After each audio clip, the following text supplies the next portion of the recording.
time to start. Thank you so much for coming today. I know the weather, we're so grateful for every one of you to be here today.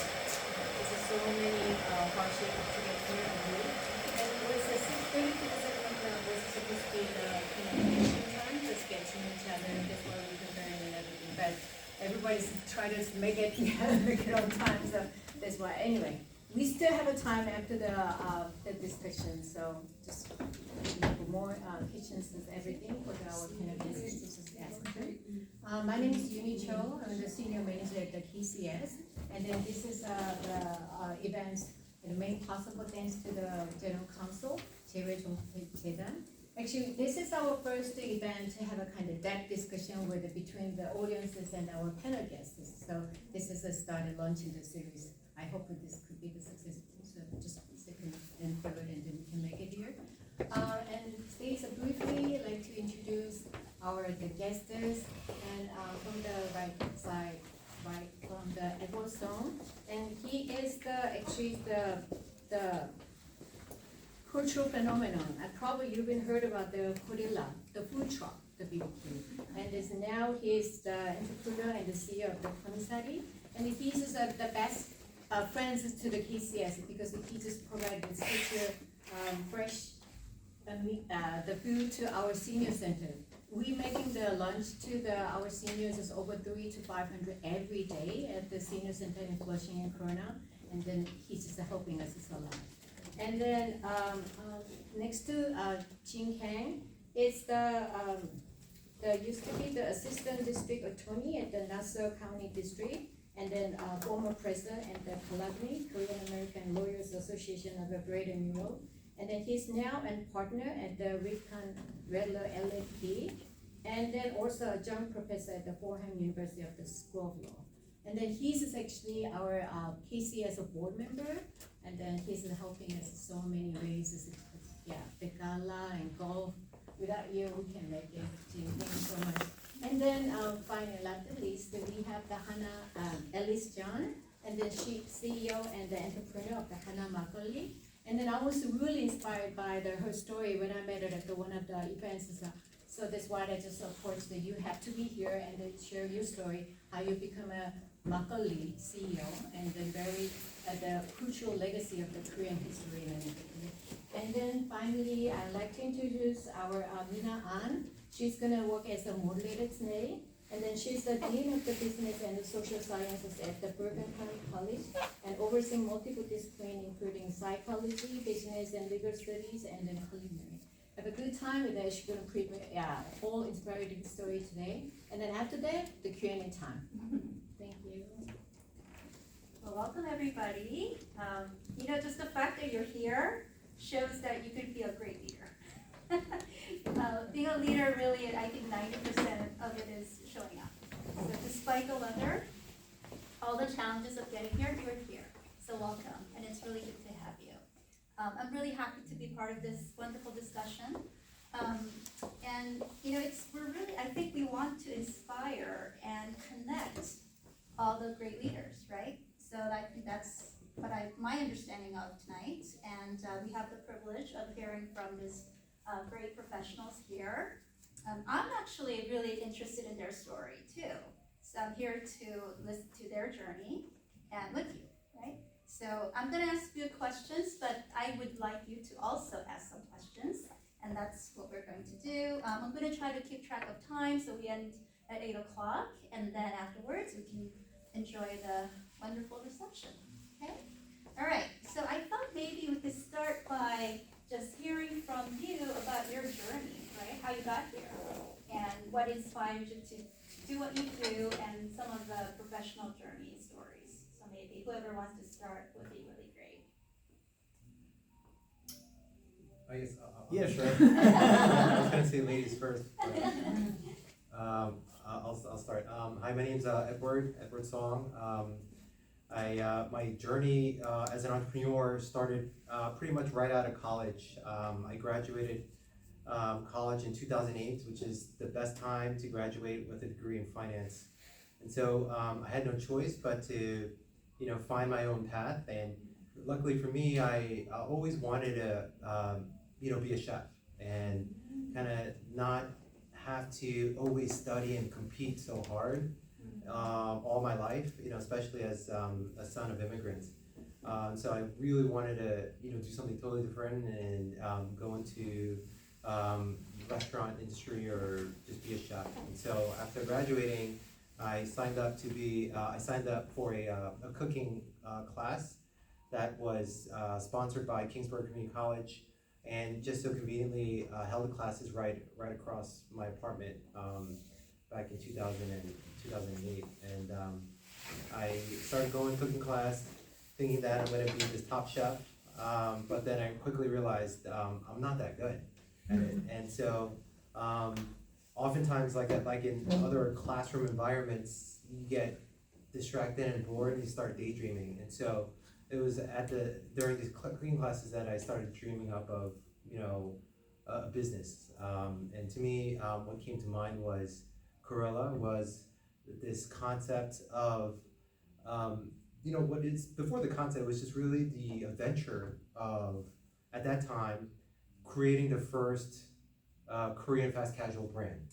Back in 2008, there wasn't, Jungshik, which is, the first 3-star Michelin Korean restaurant in the States. Even cookery and culinary arts, and it wasn't like this way to be famous, and it wasn't as celebrated as it is today. But for me, I wanted to do it because it felt like an opportunity to kind of, put your own mark on this broad canvas for the American mainstream. And I kind of knew what I wanted, and I also knew what I didn't like about Korean food, and I felt that the problem was a lack of awareness, and that most of the Korean restaurateurs at that time were Korean and were selling towards Koreans. And so I felt very confident that I had the sort of instinct, because I eat 3 times a day, and I definitely don't like sometimes mom's blah blah blah dish, right? And so I put together a menu inspired by Chipotle, and started a food truck that I found off of Craigslist. And I think we were very, very fortunate, very lucky, and we were busy from the beginning, and we grew into multiple restaurants. And then when COVID happened, we ended up pivoting into what I currently do now.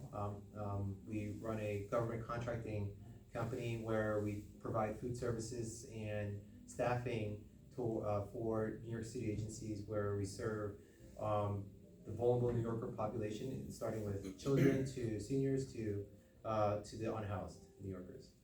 And now we're looking to actually revive and relaunch Corilla 2.0, because I think now we have a lot of tailwind, especially with the popularity of Korean cuisine, Korean culture, Korean music, Korean beauty. And so I think now's the time to really kind of take all our lessons and apply that in 2025. Should I go next, I guess? All right. Yeah. Hi, so I'm Gene Kang. As Junie mentioned, I'm on the board of KCS. I'm also an attorney. I guess I became an attorney, or decided to go to law school, because I think from a young age, I guess I liked arguing, or trying to be persuasive. I guess like from the littlest thing, if I wanted to ask my parents for something, I had to find a way to persuade them to allow me to do it, right, or to get it. I realized I kind of had a knack for, or I liked public speaking, right? So I did all the nerdy, like debate, mock trial, that kind of stuff in high school. I continued to do that in college. And so, when I graduated college, I felt like law school was kind of a natural progression. So I worked at a law firm for a couple years as a paralegal, just to see what that was like, and then I went to law school. And then as I was graduating law school, it was like right after the the '08 financial crisis was when kind of all the interviews were happening for post law school, you know, hiring and stuff, and it was like a really difficult time to get into, I guess, you know, corporate law. So I knew I wanted to do trial work, so I thought, you know, being a prosecutor would be a great next step. I interned at different DA's offices, interviewed everywhere, and I went to Nassau County because they told me that, you know, if you're ready to do a trial on your second day, we'll put you in front of a judge your second day, or a jury your second day. I thought that was great, so I worked there for about 4.5 years, 5 years, prosecuted, you know, a lot of different types of felonies, but for the most of the time I was there, I did vehicular homicides. So, for example, like drunk driving homicides or wrong way driver homicides, you know. And then after doing that for a while, you know, it was getting really tiring, getting called out, you know, on a weekend at 3 a.m. to go to, you know, a crime scene, you know. And I wanted to try something new, and this opportunity kind of presented itself going into a law firm, and doing something totally different, which, you know, so now I do corporate litigation, corporate commercial litigation, and intellectual property litigation. So representing kind of mid to large size companies in, you know, contract disputes and, you know, trade libel, false advertising, that kind of stuff, partnership disputes, whatever. But you know, what's great about it is, you know, I feel like there's still a thrill doing it, right? And it's, you know, it's a lot of work. It's a lot of times it's a grind, but I still get a lot of gratification out of helping my clients and doing that work. So I mean, that's kind of what I do. That's my day job. And I'm involved in kind of a lot of different organizations, including KCS. And she mentioned I'm the former president of the Korean American Lawyers Association of Greater New York, and involved in a few other organizations. And the reason I started doing that was, you know, as I was kind of progressing my career as an attorney, I always wanted to give back, and my thought was always, you know, you should, if you're going to make a difference, right? And what's the point of succeeding if you're not there for a reason to make it a little bit easier for other people or the people coming after you, right? And so I always had that passion to try to get back to the community, and those kind of the generations, I guess, that come after us. And so I got involved in a lot of different community organizations, and that kind of and other opportunities kind of came about to get involved with other organizations, and then, you know, I tried to help out, for example, politicians that, you know, and elected officials that I think are doing a really great job representing the community as well.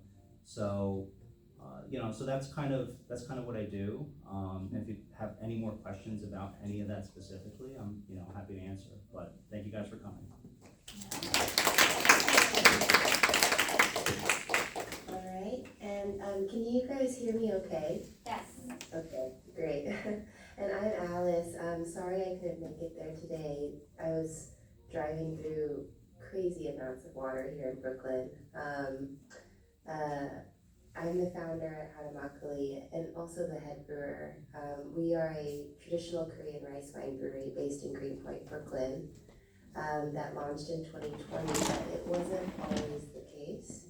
Hanamakali was never meant to be a commercial brewery, and in some senses was just for fun or a passion project, maybe even consider an expensive hobby. That was, you know, 5 years of popping up and doing parties and gallery openings and lectures, and fully for the joy of just sharing a different style of sur with the New York audience, and then slowly over the course of, I mean, primarily 2 years, ever since I met my business partner, John Lim, and it slowly turned it into a commercial brewery. My story really began when I was a kid. I learned how to homebrew sort of like you learn how to cook, you know, not with precision, but certainly an intuition. You know, when we think about our families, members who, you know, make kimchi or do kimjang or even homebrew, these styles of fermentations are actually quite complex, but the Korean culture and way is to do it with feel, or I guess you can say sonmat. I know what, it's really nice that everyone here knows what that means. Sonmat is the point at which I started, and then after moving away for college, I also went to NYU, by the way. I started to homebrew on my own. That said, my studies and my brewing, my career goals and my brewing were exclusive of one another. As a student, I went to NYU Stern School of Business, their undergraduate program. I don't have a finance brain naturally, so I ended up doing operations, which is essentially just statistics. If that gives you a view into like generally how my mind works, and then eventually moved over to a full-time role at Deloitte Consulting right out of college. I truly loved my job at Deloitte. You know, I don't think many of us that enter professional services, especially on like the most entry-level positions, get to say that about their experience, but maybe because of a stroke of luck, the right managers and the right time, I really did enjoy my time and learned a lot at Deloitte. But I realized something over the course of those 5 years at the firm where I started to understand, I guess, my younger self, right? The people that you meet that come into professional services industries come from all different backgrounds. But you know, many of the people that I had met had, you know, families that were in banking or had already been exposed to trading and investments and things like this. But for me, my background and definition for business was small business and entrepreneurship. I grew up with a mom that immigrated here, got her master's, and then opened up her own acupuncture clinic, and then my dad eventually did restaurants. Growing up in that environment, I didn't really view business as entrepreneurship. I just viewed that kind of business as business. And while I was in the process of deciding whether to leave Deloitte or not, and coming to this kind of realization, that's when like I pulled the trigger, made this mental commitment, you know, for the long run to this, not just this company, but this effort to create awareness, shared appreciation, respect for the Korean food industry and its products. Yeah, so that's a little bit about my background. In terms of like, you know, in terms of like community involvement, of course, like Hanamakuli is so community oriented, but I don't have as impressive of a roster as the as the folks next to us. You know, I myself really focus on the mentorship of the people around me, especially young and aspiring brewers, especially those who are coming from APAC backgrounds. That it's not just me, this niche community of makgeolli brewers, and not just makgeolli brewers, but young Korean craftsmen of all kinds, right, is actually much larger than you would imagine. And encouraging folks to kind of take that leap and 고집있게, right, pursue your dreams. That's been kind of my work on the sidelines for the last 5 years.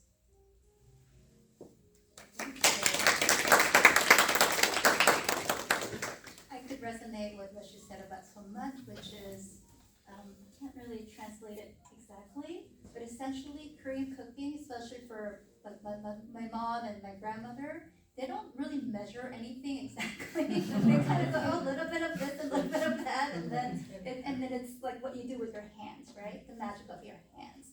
So it's very intuitive cooking. It's not a measured, exact, sciencey, mathematical type of cooking, right? But it's like somehow it just sounds like, what do you mean? I don't understand. But somehow they all taste wonderful. So that's when we say, you do magic with your hands, right? Yeah.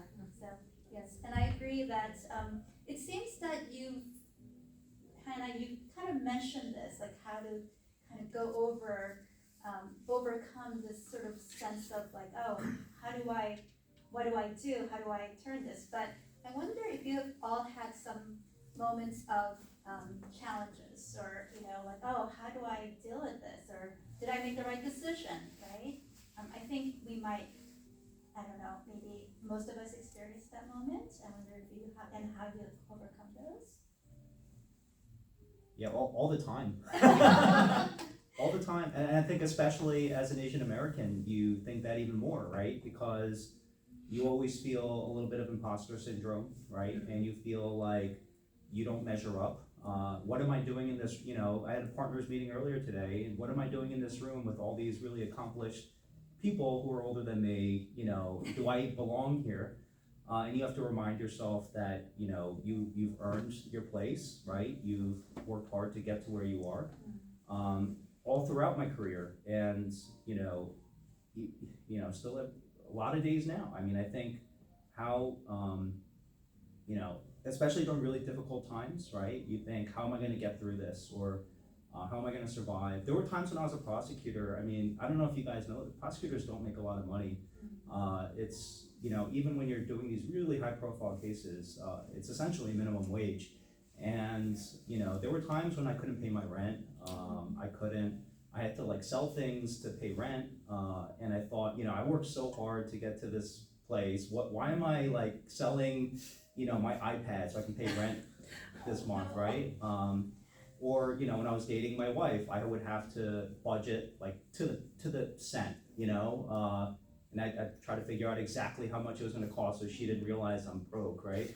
So, and there were times, and you have to kind of, you have to, I think, have a lot, I think you have to have resilience, right, to succeed. It's all about resilience and pushing yourself forward even when things feel and look dire and you feel like, everything's working against you.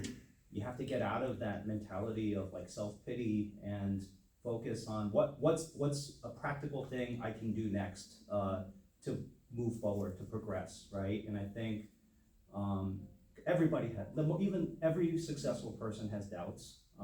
It's how you deal with it, right? How do you, have confidence in yourself and keep pushing yourself forward, Yeah, I mean, I would say, when I met my wife's parents, and it's a very traditional thing to do in Korea, where it's like very, ritualistic, and you're pretty much there for the most important interview of your life. And being that she's like Korean, also, the parents was like, so tell me about your successes, or I guess they just wanted to make sure that I wasn't a bum, And I thought about it, and I said, let me tell you about my failures, because if I can tell you about my failures, then you'll know more of my character instead of the outcome. And I think failure is the best teacher in my opinion, and sometimes we all have this instinct to avoid pain, but I think it's important to embrace the process, and if it's hard, it must mean that you're gonna get stronger at the end of the day.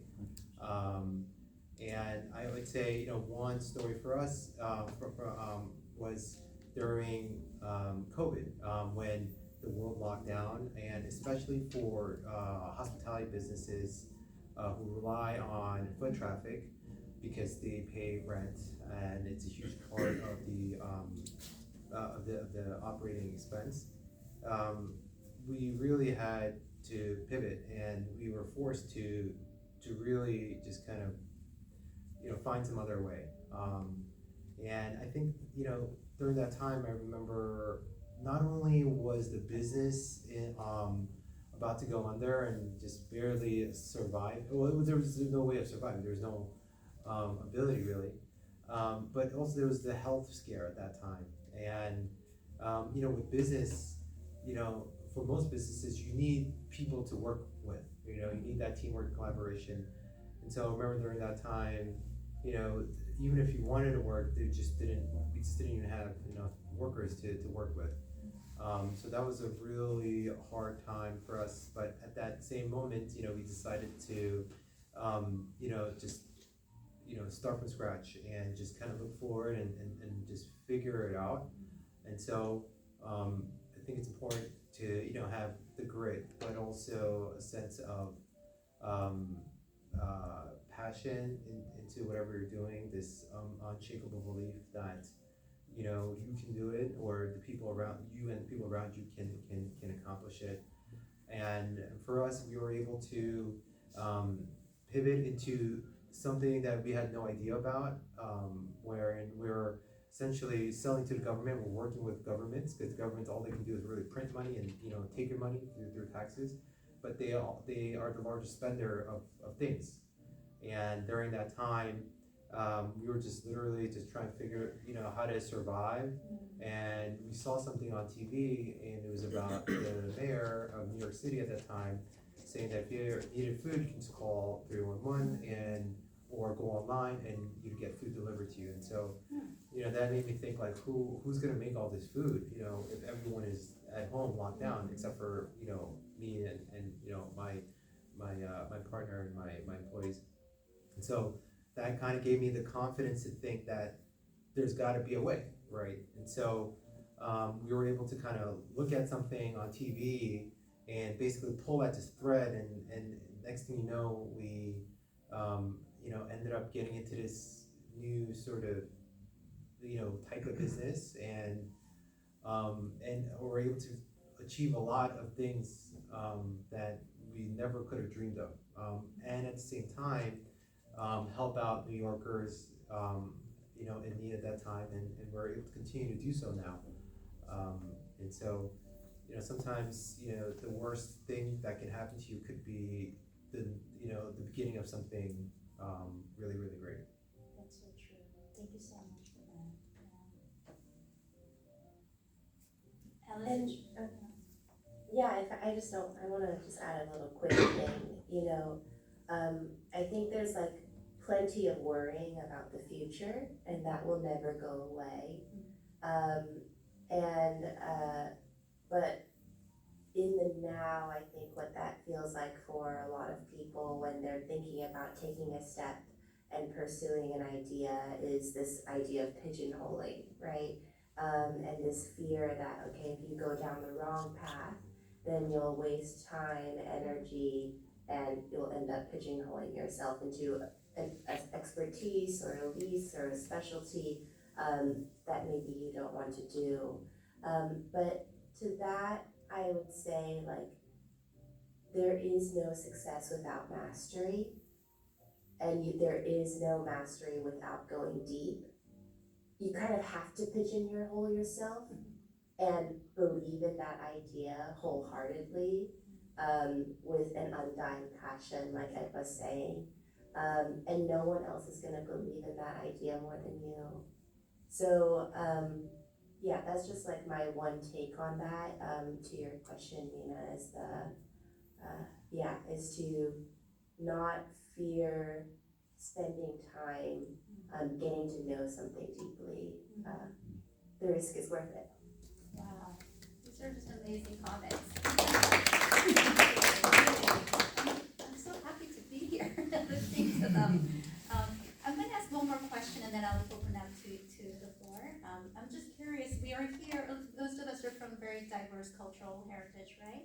And I wonder if your Korean heritage, all three of you, has somehow had influenced your leadership style, approach to your work. How are there any particular values or experiences that continue to guide you today?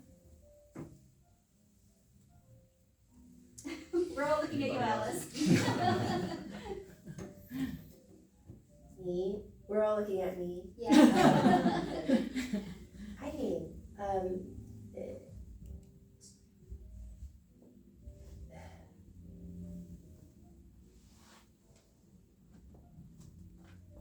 let's see. I'll go with this Alright, one. yeah. So for me, I think, you know, the thing that, at least my parents used to always, you know, make me do is, you know, wake up early. And, they would wake me up at 6 a.m. on Saturdays when I was in elementary school, and like, for what? I'd always ask. And I think, but that also, they were also very like, pali pali, which is like a very Korean thing of like, no, hurry up. And I would say that for our company, that was extremely instrumental, especially as we are trying to figure things out. Because that's sort of the startup ethos, right? You gotta, you know, just do it faster than your competitor, whether they're real or perceived. And that, you know, you have to kind of iterate and find out if you're right or wrong, and then pivot, and then keep on constantly doing that until you get to, you know, mastery, or you get into sort of this product market fit. And so constantly just feverishly working hard and evolving and iterating as fast as possible, I think has allowed us to get into this industry that we had no idea about. And so we're able to quickly, you know, figure out what we're good at, what we're not good at. We're also very quick to figure out what we don't know, and then fill in those knowledge gaps. And so I think having that mentality allows you to get into any industry and any business and quickly figure out, you know, what the necessary pieces and contacts or resources are, and then go about it. My belief really is that all business is the same at the end of the day. It's just a function of, you know, your capital, your money source, your human capital, and a bit of luck. Very true. I guess I could go too. I mean, I was thinking about how to answer the question, but I think generally it has a huge influence, you know, being Asian American, Korean American, on who I am, how I go about things, the things I'm passionate about.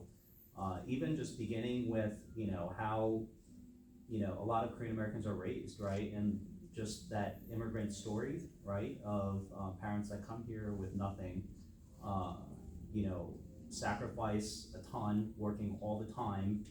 You know, you basically have to raise yourself, and you know, that imprints on you as you grow up, and you see that.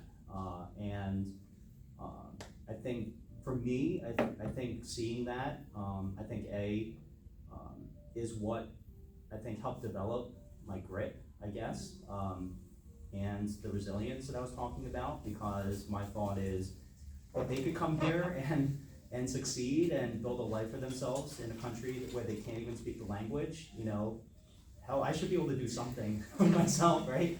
And, you know, and a lot of attorneys, you know, a lot of people think that, you know, the most successful attorneys are the ones that come out of the Ivy League schools and have the, you know, incredible pedigree, which, I mean, in a lot of cases that is true, but I would say by far the most successful and powerful partners at law firms are not the ones with the highest IQs.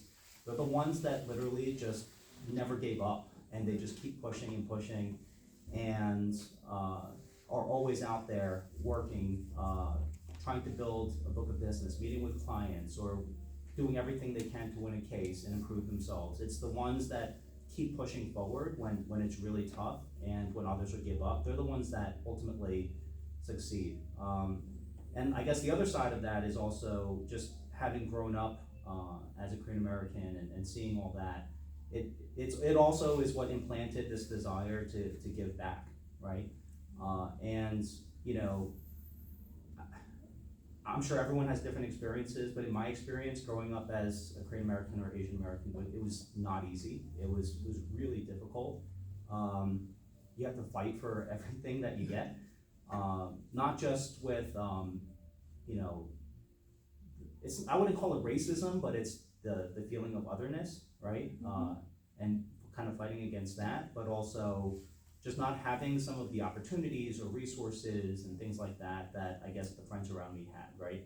So, you know, I guess my mentality, and I kind of referenced this before, is, you know, it shouldn't have to, if, you know, our parents came and kind of, you know, they took a step forward, right, in terms of our community and kind of how we're doing here, you know, we should be able to make it a little easier as well, right? It shouldn't be so hard for example, my kids, like they should have more opportunity, the opportunities that I didn't have, or the resources that I didn't have. And so that really, it really defines kind of a lot of the things that I care about and where I give and where I kind of devote my time.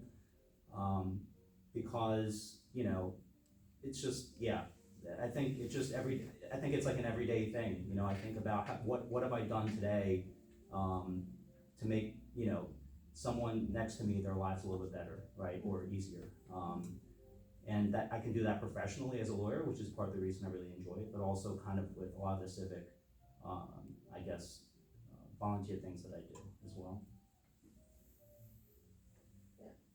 Amazing. So I got stuck a little earlier because my brain first went to Han and like connect, and that's like really connected to like, of course, like resilience, grit, like things like this, but then my brain went negative and I was thinking like, oh, we're stubborn.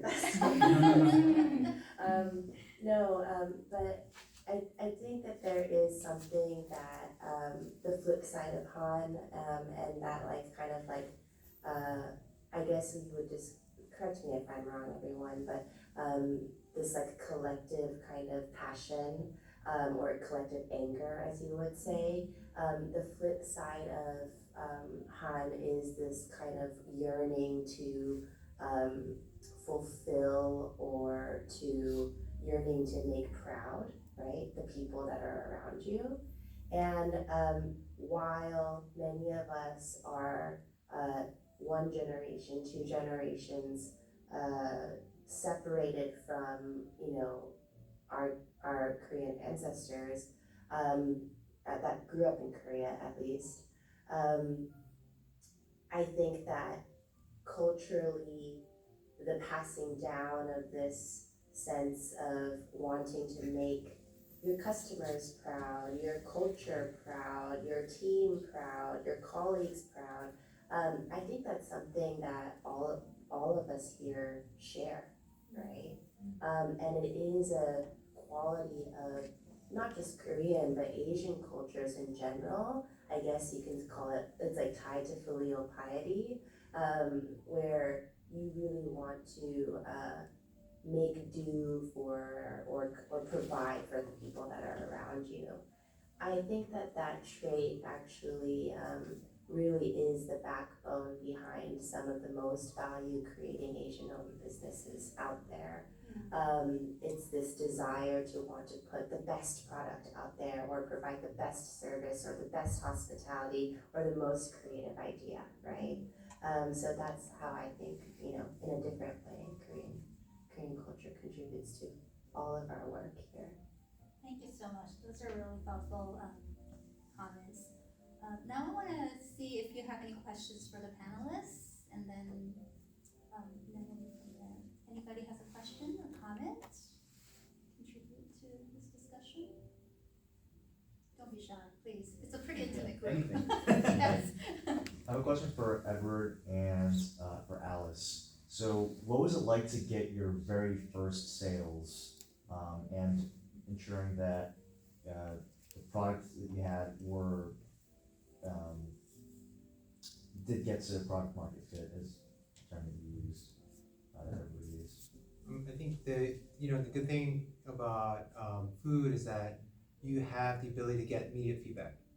Right, people like it or don't, leave a good review or don't. I remember our first day of business, we had a line stretched around the block, and we were so new to making money and, you know, even conducting business, because, you know, we never, you know, the team that I had when we started were essentially my high school friends, and we all never really had a job growing up. We all were just, went to college and, came back. And so I remember, we had no idea, we weren't financially literate, actually, now that I think about it. And we just were having fun. And so, it took a while for us to, get better at, developing a better relationship with money. First starting with just basic knowledge. What is accounting? Why do they call organization an organization? Because there's a level of organization, right? In things in bookkeeping to systems and things like that. But yeah, I mean, we were 24, 25 at that time, and for us it was just fun, I think, in the beginning, and then we quickly had to learn as we go. And for us, it was, that first sale was so sweet. It was a long time coming, cause I had been illegally selling makgeolli for 5 years. And then I was trying to sell makgeolli legally for 2 years. And then the pandemic happened when we were supposed to launch. So, the first sale was really, really gratifying. In terms of like my experience with the whole thing and getting, and our customers and their feedback, I will say it was a bit of a mixed bag. If any of you have tried our original food before, the first product that we launched was 16% ABV and it was dry, right? Meaning not sweet. It kind of shook some people, right? A lot of people tried the makgeolli for the first time and was like, what is this? Like, why is it so strong? Why is it so dry? This can't be makgeolli. Even for Korean customers, and that was a little bit challenging dealing with that, with having this like very, I guess, ironically it's a very traditional, but in this modern industry, a very niche and extreme perspective, and trying to make that commercial here in New York, it was tough because normally, as business owners, we have a fiduciary duty to our investors, if not our investors, our business partners, or at least to ourselves, to make business decisions to sell as much product as possible, right? But for me, I mean, I was 25, I was 26, I was a lot more hot-headed than I am now. I mean, maybe just as stubborn, but I doubled down, and I insisted that people try it again. And it wasn't always easy, and it was an uphill battle, but 5 years later, it has led to Hana Makgeolli really establishing itself as truly a Cheongdongju brand, and as a producer that's reliable for dry and natural styles, right? So in some ways, while the sale is sweet, you can't chase them all.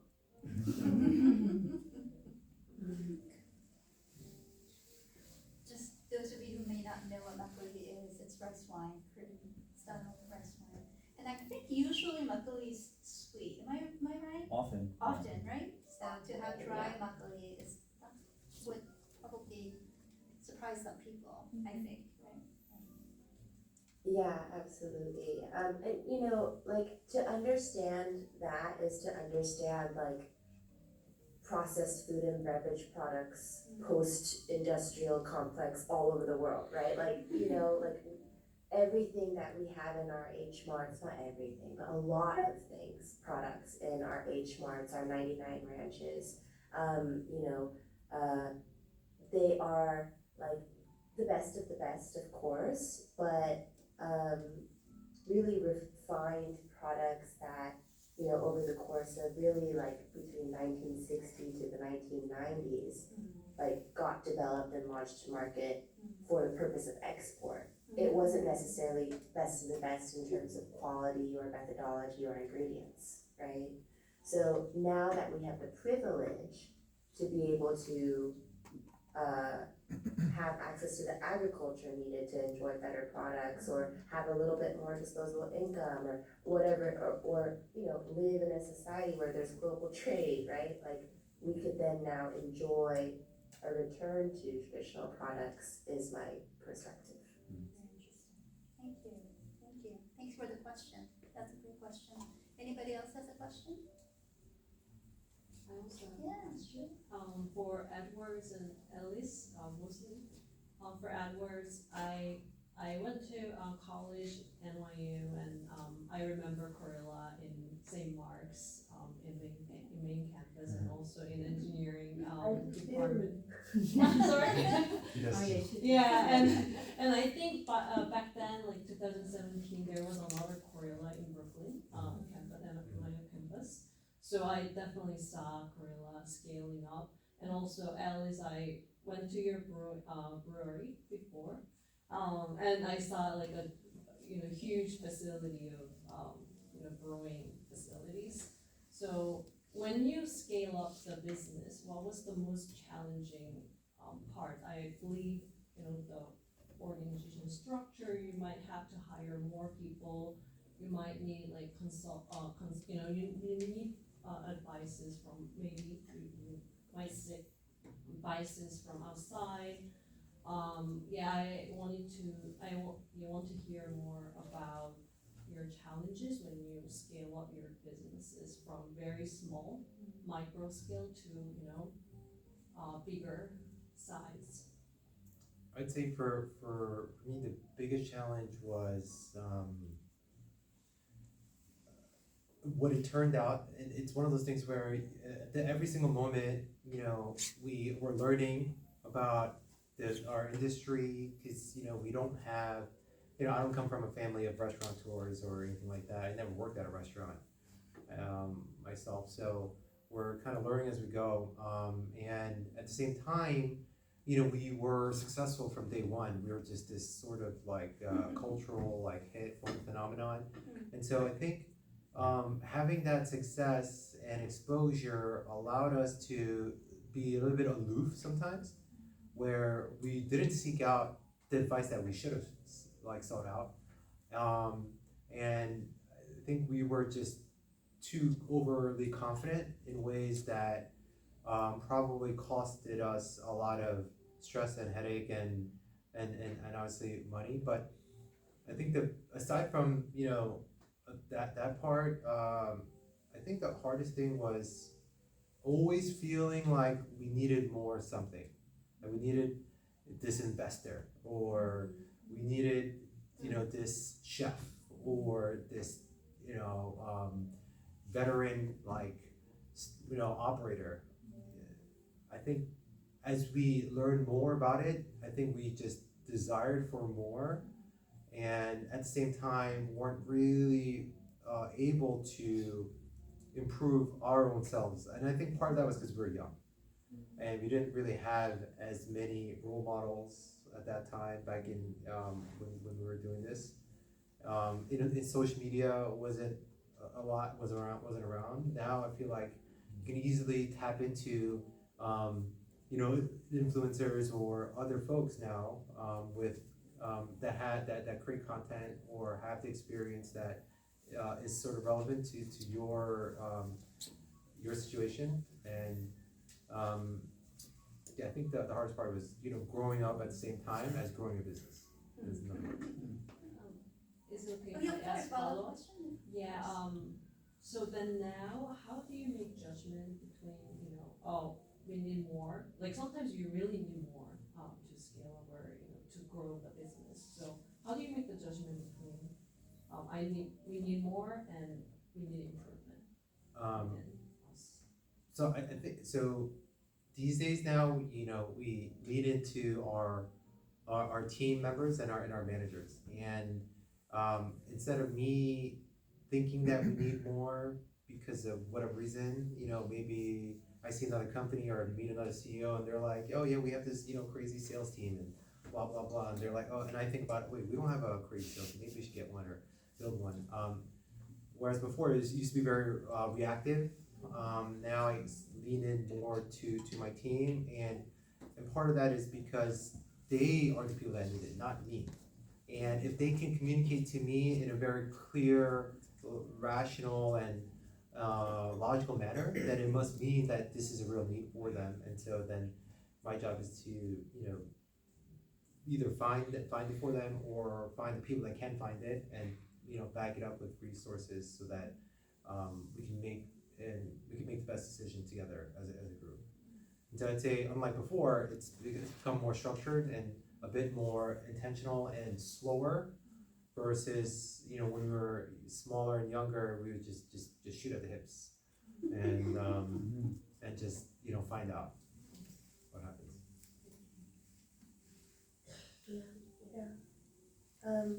And if I could just add, I think another thing about, that's of course a difficult thing about scaling in general as a small business, but also as businesses that are operating in this cultural space as well, is that, I remember the Kurilla days, I remember the first St. Mark's location, but like you said, you were the first, right? And while there was plenty of good problems because you were the first, right? And there was innate success related to that. You were also architecting a category and an industry, right? And that's exactly kind of what we are faced with as the greatest challenge at Hanamakali. Some people say it's consumer education, but I say that's actually related to architecting for the category. Some people say it's, the lack of distribution, but that's also infrastructure and architecting the category. When we move in these cultural spaces and we're creating new products within them, oftentimes there isn't the sales infrastructure or the supply chain infrastructure to be able to support that new category. So for example, I work with a rice farmer, but they had never supplied to a makgeolli brewery before, right?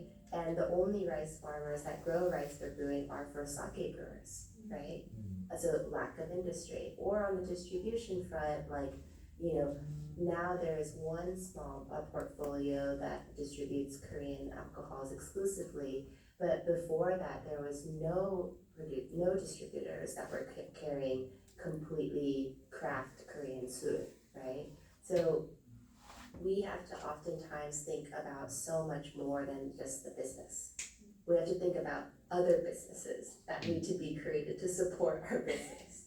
And that's kind of one of the biggest challenges we have, and something that I lament over with fellow Korean and Asian founders a lot.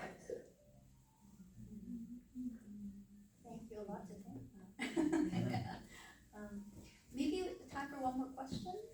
Thank you, yes.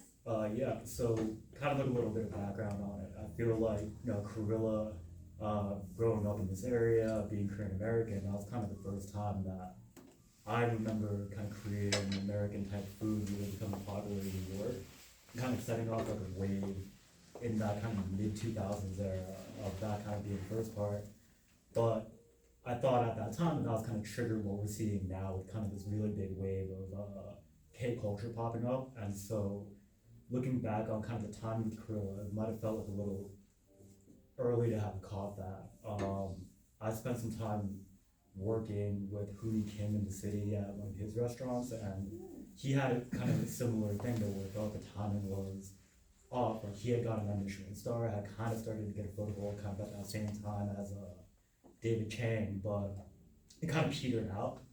And then now you see Atomics being ranked like the best restaurant in the US and kind of really does the momentum. And so with Hanamakali right now, and kind of being in the middle of that and really kind of being positioned to kind of jump on that, how's that kind of changed your approach, and where do you see yourself running with that, and kind of that opportunity that I feel like is much bigger than it really looked over the last 15, 20 years at any given point?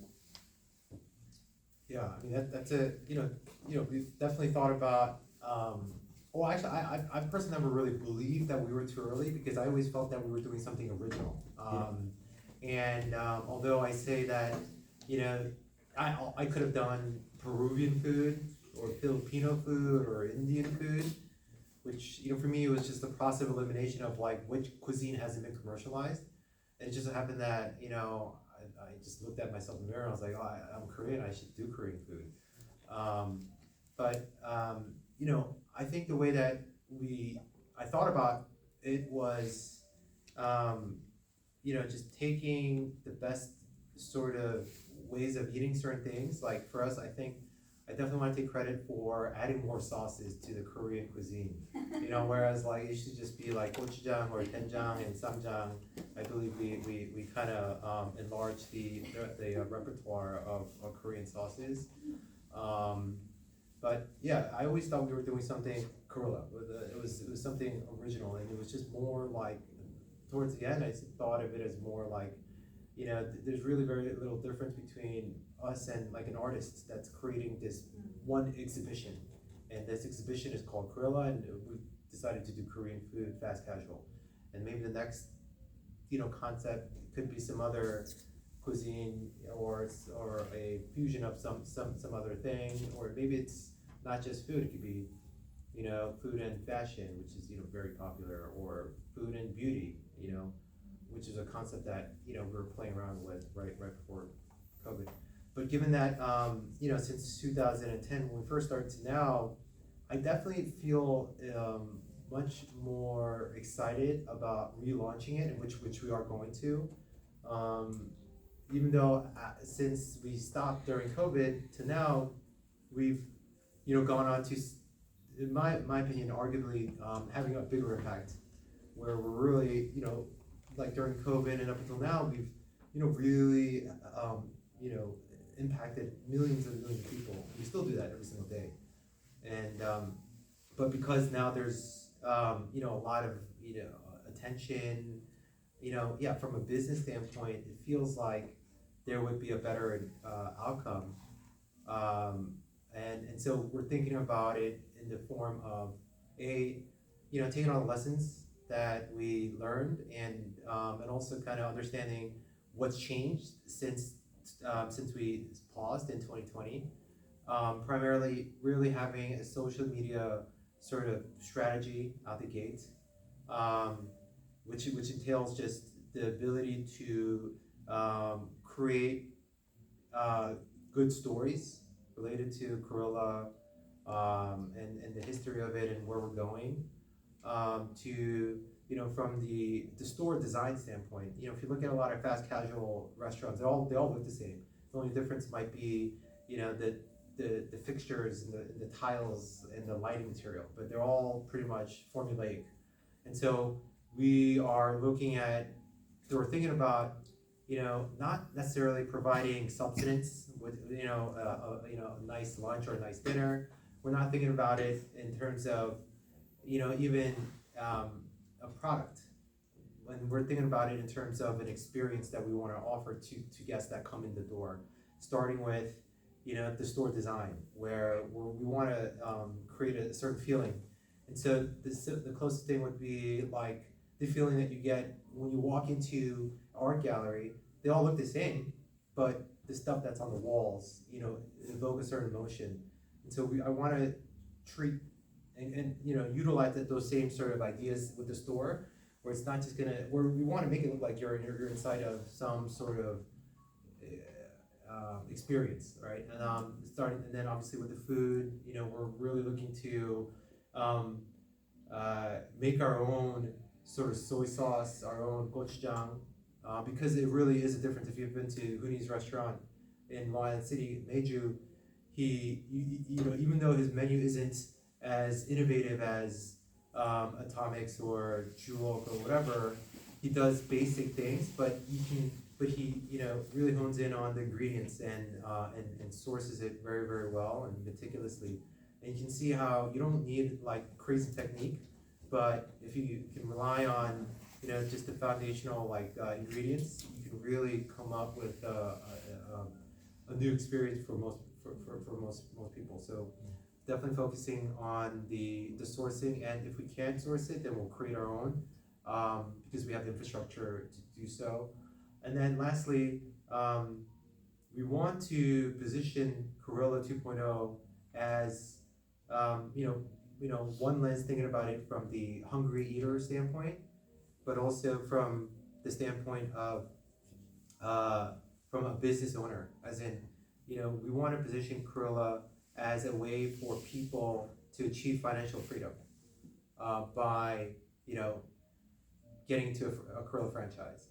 But, we really want to, develop the concept and perfect the systems so that, people all over the world, maybe it's because they're Korean, they have this innate sort of affectation for the Korean wave at large, but really provide a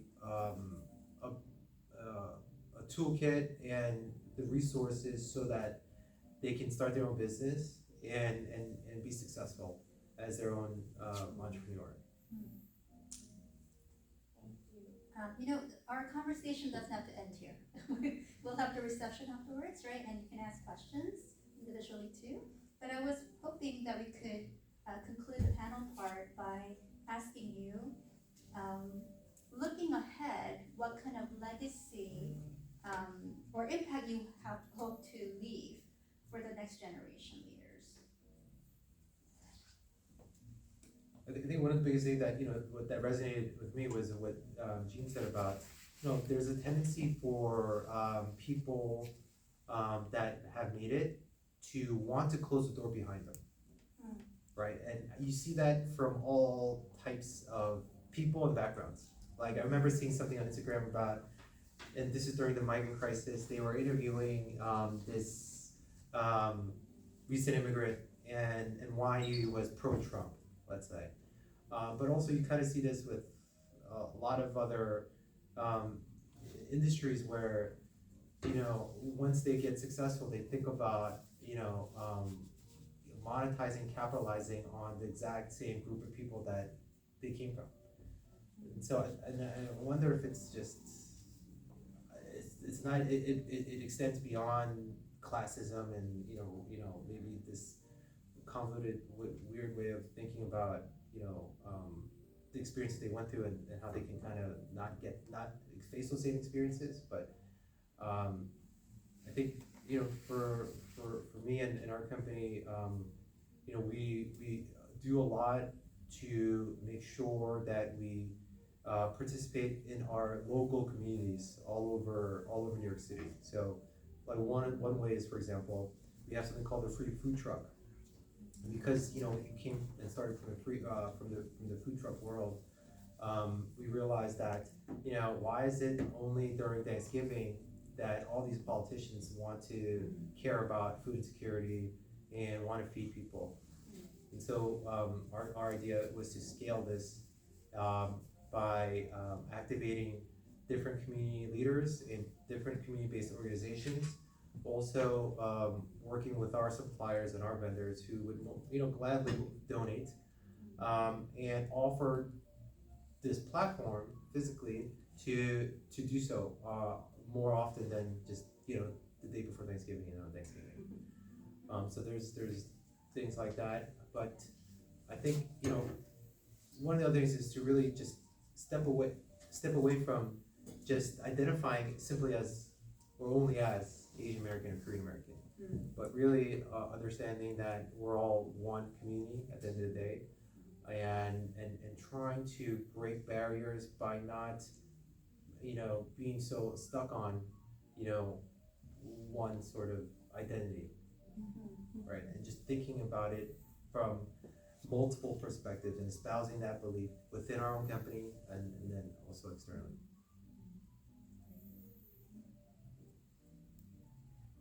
Am I next? Yeah. To be honest, I think about this a lot, but I really have no idea what I want to be known for, or frankly, I don't even know if people are gonna forget me. After my kids are gone, I'm probably gonna be forgotten. I mean, I really, and I know that sounds a little sad, but it's really, it's, I guess it's my way of saying, I think legacy is overrated in a lot of ways. So the way I think about it is, can I look back in 10 years or 15 years from now and, are the people around me in a better place because they knew me or because, the relationship I have with them, right? Did I help more young attorneys become partners or general counsel at their companies, right? Or did I, or do younger people, do they have more opportunities and resources, because of the things that I helped with or whatever? So, and I hope, again, 10, 15 years from now, maybe it won't be that much, but maybe a handful of people, they did have better opportunities because of that, right? Because I was able to do something for them. So, that's the way I think about it. And hopefully it'll happen. We'll see.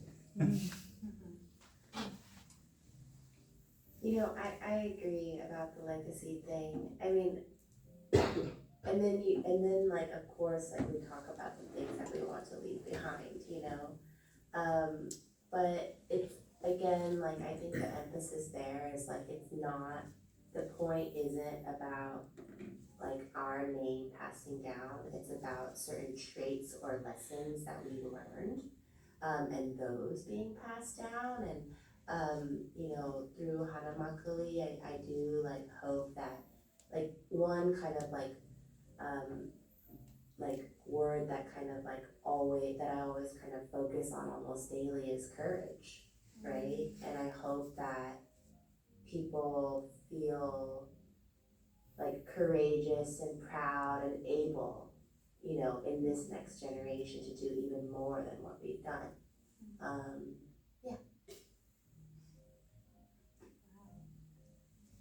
This was really incredible. What an insightful evening. Can we please give a huge round of applause?